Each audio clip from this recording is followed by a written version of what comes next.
Hey peeps, we are back. We are talking the Real Housewives of Orange County, Season 16, Episode 9.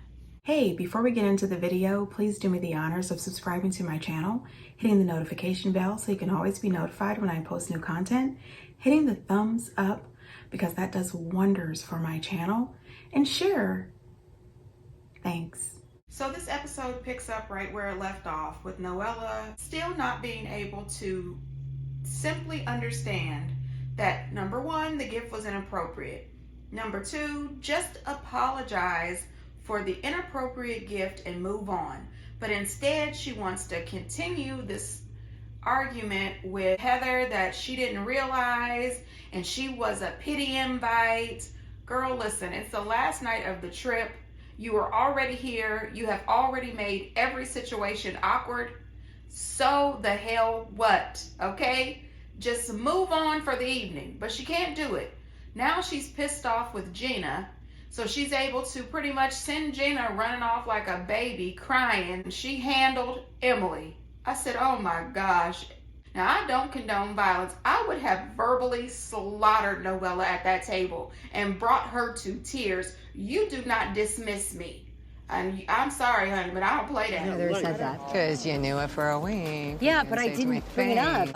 Bye. I'm sorry. Noella, I cared about you, and I can't care anymore. Such a dick all the time. It's like she's a dick all the time.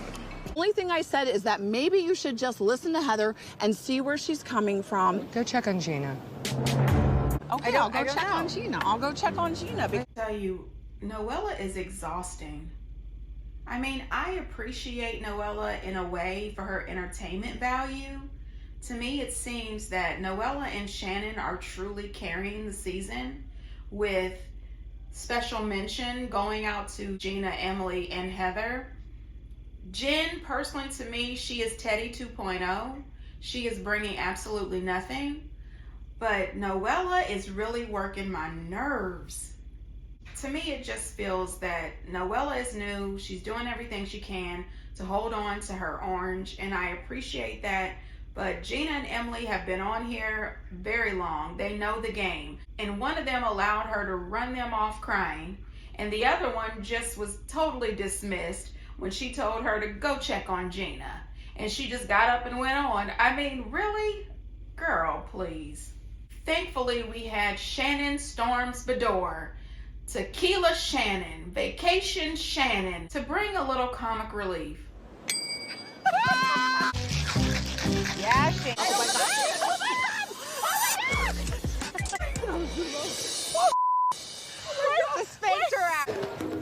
Let's put them all on, Shannon. Put all the hats on. This is everything.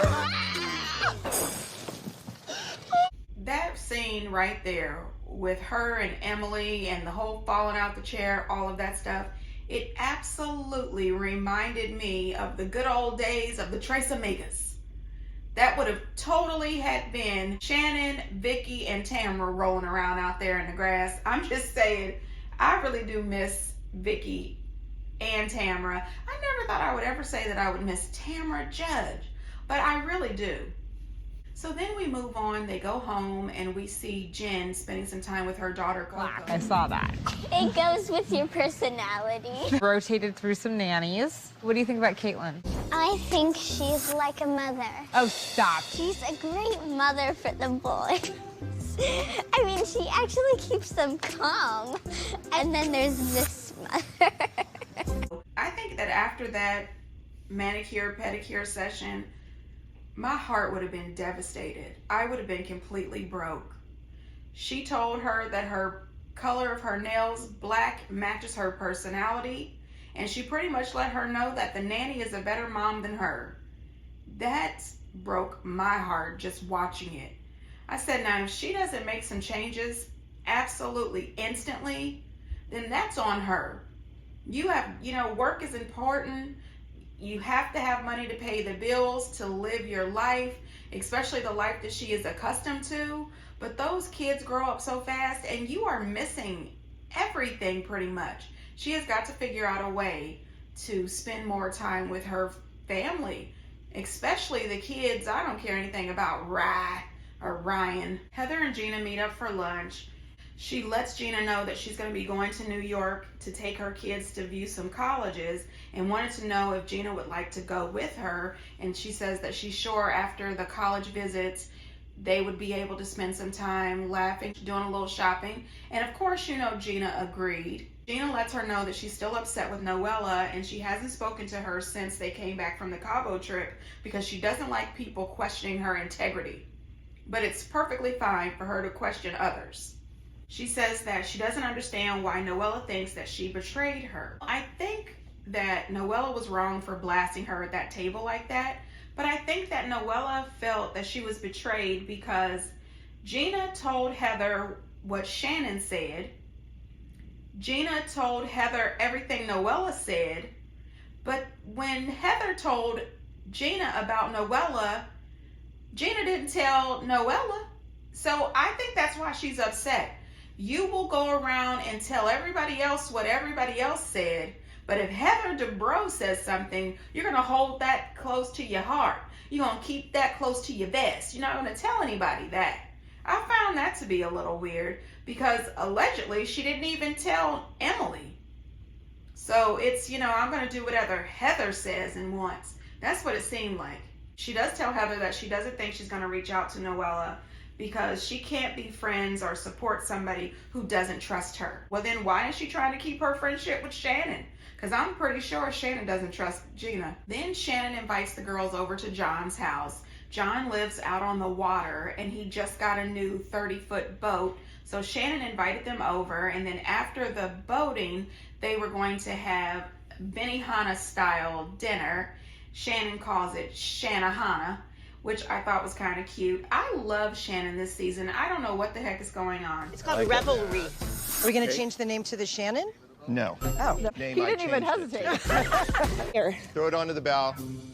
You can go ahead and undo that one. That stays on the dock. What Then do I set do? it on board and then Okay. get on. Shannon, get that bow line under control. That doesn't look good. And then we need fenders in. Put her to work. I had no idea that Shannon moonlights as a deckhand. Okay, I personally thought that John could have been a little nicer to Shannon, but I don't know. Get down in the comments and let me know what you think. And did anybody catch Shane's reference to the 3-hour tour? I thought that was absolutely hilarious, and that is all Shane brought. Throughout the entire boat ride, throughout the entire dinner, he was given sad, sour puss the whole night. I said, oh my goodness, I could not be around this dude. And did anybody notice that she invited Heather and Terry, Emily and Shane? She did not invite Gina and Travis. And I'm starting to wonder if the reason she didn't invite Gina and Travis is because she's a little ticked off at all the time that Gina is spending with Heather, because she was upset when she didn't get invited to the racetrack. And Heather has spent a lot of time with Gina and Jen so far this season. I'm just saying, could there be a little jealousy brewing? Then we hear John talk about his father, and he was letting us know that he is a junior. But at some point, his father had another child and named his other son the same exact name and requested that John get his name changed because he was being disowned. And he says that he was a good kid and he has no idea why he was disowned.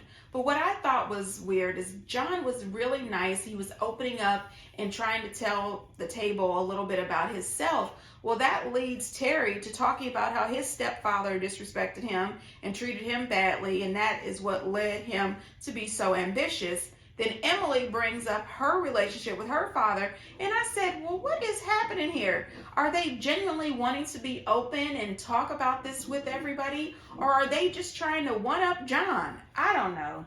Maybe I am being petty and ridiculous. Get down in the comments and let me know what you think. One thing I can say is that I do hope that somehow, since John's father is still around, that him and his dad can have a meeting of the minds and they can figure this out. I really hate to see how sad he looked, and I also hate to think about him and his father not reconciling before it's too late. I really hate to see parents separated from their children. Shannon meets up with Noella and Emily at the Quiet Lady. Noella lets them know that she has not spoken to Gina. Gina has not returned any of her phone calls. And Emily tells her that if they just sit down and have a grown-up conversation, they may be able to work their way through the situation. Personally, if I was Gina, I would just be done. Because as the season has progressed, I see why Noella was friends with Bronwyn. Bronwyn and her are both annoying and just too much. And when you put Noella together with Emily and Gina, they all act extremely childish. And I believe that the youngest one of them is 37 or something. They are too grown for this behavior. It's just really a lot, and I just wouldn't even want to be bothered. Of course, you know, Noella has always got to talk about the sex. She has always got to work in the sex, which was weird because this time it was Emily to bring it in. And I don't know if Emily is trying to bring this new sexually free Emily as her storyline this season, but really, your storyline could use some work. I mean, seriously. So Jen has told me that you gave him a gift of a stack of vaginas. I'll show you pictures later. How many vaginas does it take to make a stack? Oh, my Lord. I guess, well, I don't judge. To each his own. I guess every garbage can has its lid, but, oh. I'm sorry. You know, I'm Shannon Bedore in this. And not only that, let me tell you something. If my husband requires a stack of vaginas, he is going to require a new wife. Because no. That's just too damn much. I'm just saying, it was a bit much for me, but as I always say, to each his own. If you would like to get your husband a stack of vaginas, go right ahead and do that. Me personally, Noella is truly coming off as childish, self-centered. She's a drama queen and annoying. You know, but as far as the requirements for a housewife, she fits. She is 10 out of 10. When it comes to housewife requirements, the woman is perfectly a mess. And it was so weird to me that she was acting as if she was all ticked off at Jen for bringing up her stack of vaginas, but she didn't have any problems pulling the picture out. Girl, if you didn't want people to know about the stack of vaginas and you didn't want to talk about it, all you had to say was, I prefer not to speak about it. But instead, oh, let me show you the picture. Here's the picture. I mean, goodness gracious. So Heather stops by Jen's house, and she, of course, brings champagne, but she also brings pineapples and this pineapple coring mechanism to core the pineapples. It also slices the pineapple, and I said, oh my, I need that. I want that. I've got to have that in my life. So, you know, I checked my favorite store, the Walmart, and they have it for under $10. So if you appreciate gadgets, you too can have one at your local Walmart. I'm just saying. So she says that Ryan, or whatever, I'm calling him Ryan, that he came back from Hawaii. They got into a little bit of a fight. Then he compliments her for about 2 hours. What? I started to think to myself, is he cheating? Does he have a girlfriend in Hawaii? Like, what is going on? Something is very wrong with Ryan. And something is wrong with her too for allowing this to go on for as long as it has. Why has she not simply said, Ryan, we need to work on our marriage? I think she should do Ryan the same way Jen did Bill Aiden over in New Jersey. She said, listen, do you want to be in this marriage? Do you want to be together? Do you want to work on us? And he said yes, and she said yes, and they did. I would be asking Ryan the same thing. Do you want this marriage? Do you want to be with me and the children? Or are you just interested in your dog and you and your dog gonna go on and move somewhere? Because you are doing too much and not enough at the same damn time. Heather did say something that I absolutely agree with. She says, as hard as you work for your career, you've got to work that hard for your family. Personally, I think that you need to work harder for your family and harder for your marriage and then your career. I know your career pays all the bills, but maybe this is the time that you let Ryan know, instead of sitting around this house petting that damn dog and getting into the carpool lane without your shirt on, maybe you should be checking in somewhere working 9 to 5. Working 9 to 5, what a way to make a living. A little 9 to 5, okay? That's how you make a living. And if you started making a little more of a living, then maybe I could spend some more time at home with these kids. That's a lot of pressure to be the only one supporting the entire family, especially this day and age. It's not the 1940s. Get a job, fella. I'm just saying, this is not my family. This is not my husband. This is not my business. So Emily has some kind of game night at her house. And I just want to say, by the way, when I have game night at my house, we usually do a little karaoke. We have plenty of drinks. We have plenty of foods. We play cards like spades, Tunk, Uno. We play Monopoly. We play Family Feud. You know, Trivia's Pursuit. You know, all that stuff. We didn't play any of these games that they played over there at Emily's house. I'm just saying. When Gina shows up. I'm wearing leopard. I figured you'd love it because I feel like I'm in that Jersey vibe. Yeah, except I'm not from Jersey. I don't care what anybody says. That was hilarious. And I would like to know, does New Jersey have some kind of claim on leopard print? Please let me know. Shannon shows up for game night, and honey, listen, she is dressed and ready. Shannon loves a thing. Let's do the stack. Like, Oh, we're stacking? Oh, I'll show you. No, Gina, stand here and I'll show you. This is what it. Noella. This is what. But I was on the bottom. Noella. I need to be able to have my feelings matter too, even though you're going through a bad time. I hear you. I do hear you. See what I mean? See what I mean when I say this woman is childish? Was this required? Was this necessary? Did you have to show everybody the stack? I was Gina in that moment. And I remind you that all of these women are over the age of 37. As a matter of fact, I believe that Shannon Bador is 57. I don't begrudge anyone of a good time. That is just not my good time. But if you enjoy it, you like it, you love it, go for it. Go for it. I really do appreciate Gina sitting down and having this conversation with Noella. But personally, I wouldn't want to be bothered. I really wouldn't. I'm not going to sit down and have this conversation with Noella on a regular basis.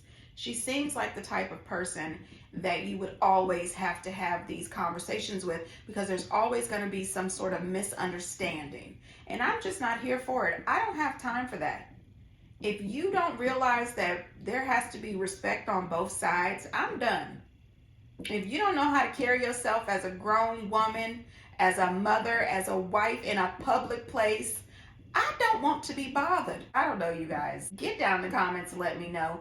What do you think about Noella this season and her behavior on this show? Should she be back next season? Then we see Jen and Ryan. But seems to be putting a lot of attention to him. Kind of bond. You want to put him with the kids? Not really. Can you just... Yeah, I hear you. Yes. We'll do this another time. I just don't want you to shut down. I'm not. Why can't we just continue? I'd just rather not do it right now. Why? Because I'd rather not. And that's the final answer. Ask me again, I'll just go take a walk. I'll just go walk for a while. I don't care what anybody says. Ryan loves that dog more than he loves Jen. And I tell you another thing. If you come at me with that final answer, honey, I'm going to let you know that this is not Who Wants to Be a Millionaire. You are the weakest link. Goodbye. And you can march your butt right the hell out of my house because you don't pay the mortgage here anyway. And then for you to come back and tell me that if I don't stop talking or leave you alone or whatever he said, he was going to go for a walk. Go on then. Go on then. Go for a walk because only one or two things is going to happen. When you come back, the locks are going to be changed and so is the security codes. Or two, I'm just going to be in a more comfortable outfit ready to have this conversation when you get back. This dude is ridiculous. Non-compassionate having man, especially when it comes to his wife. This whole scene was awkward and cringy, and you could tell that he just wasn't here for it. He just looked as if he was spaced out and did not understand the conversation. It seems to me that this man has truly fallen out of love. He acts as if he may have a little side piece. I don't know what's going on, but when she was on Watch What Happens Live, she said that they are back together and that things have gotten a lot better and that he compliments her every day. I don't know. I believe that if they get a second or a third season, By the third season, they'll be fully divorced. Something is not right about this couple. Get down in the comments and let me know what you think. And until next time, bye.